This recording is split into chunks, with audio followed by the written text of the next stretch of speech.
Ben Mulroney est avec nous. Ben, bonjour. Bonjour. Alors, Mark Carney est allé au combat là, pour la communauté juive, Oui, là, pour combattre il est venu à l'antisémitisme.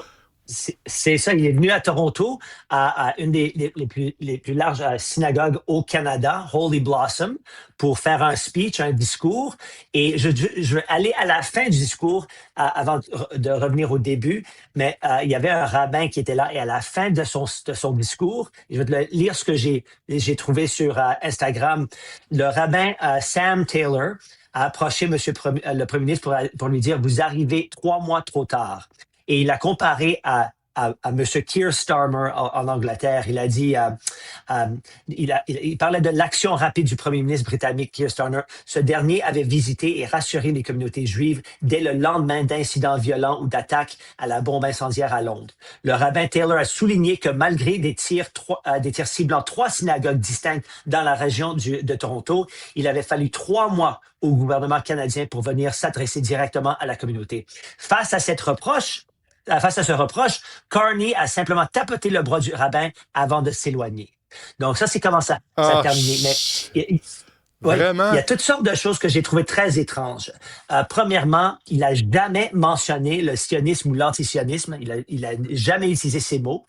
Il a, il a dit que le, la montée de l'antisémitisme au Canada est un phénomène unique à part de toutes sortes de mouvements de haine comme l'islamophobie, ce qui est d'après moi vrai. Mais à la fin de son discours, il a annoncé le grand conseil consultatif ministériel sur les droits, l'égalité et l'inclusion pour déterminer les causes de cette montée. Mais je te pose la question, Benoît.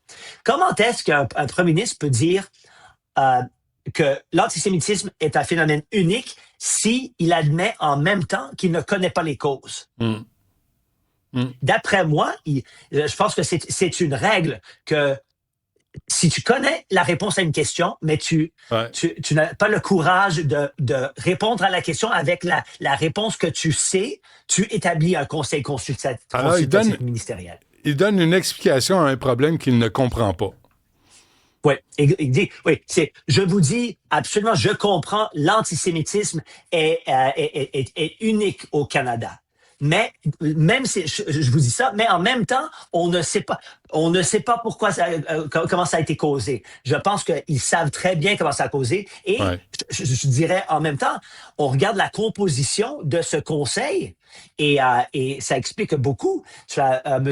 Omar Al-Harbra qui faisait partie du cabinet, avait beaucoup de choses à dire au sujet du Hamas et du Hezbollah. Il y a un avocat qui était fortement en faveur de jeunes pro-palestiniens qui ont mené des attaques dans la communauté juive.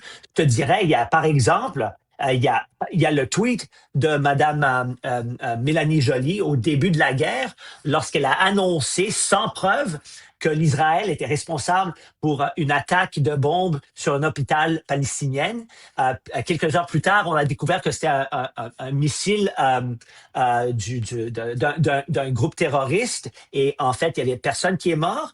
Elle a jamais supprimé ce tweet. Il y a des moments comme ça, on peut tracer une ligne de ces faussetés à une montée de haine au Canada. Ouais. Il y a une C'est madame, c'est je pense que c'est absolument clair. C'est Salma Zaïd. J'ai montré la photo la semaine passée, qui est une élue libérale dans le coin de Toronto, Oui, qui est photographiée avec un type qui a un T-shirt avec les oui, photos des ayatollahs, oui, puis une petite fille voilée. Là, tu dis ça, c'est la politique du gouvernement Carney. oui.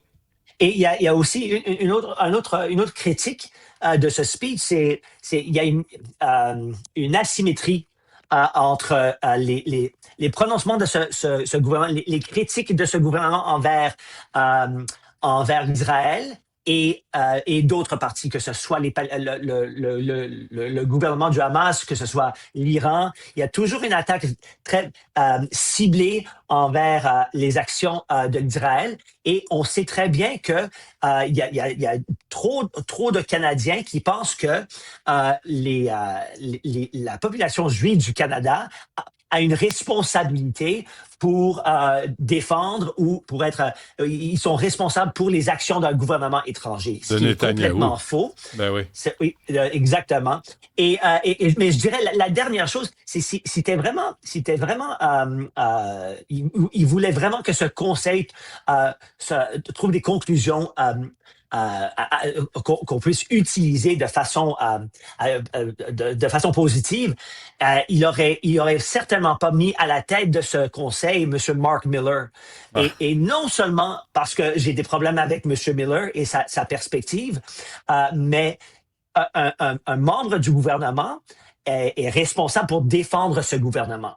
Donc, comment est-ce que tu peux critiquer ta conclusion? Tu vas jamais avoir une conclusion qui critique les actions du gouvernement. Il aurait dû avoir à la tête de ce conseil quelqu'un indépendant. Qui a aucune responsabilité envers le gouvernement, mais plutôt une responsabilité envers son mandat.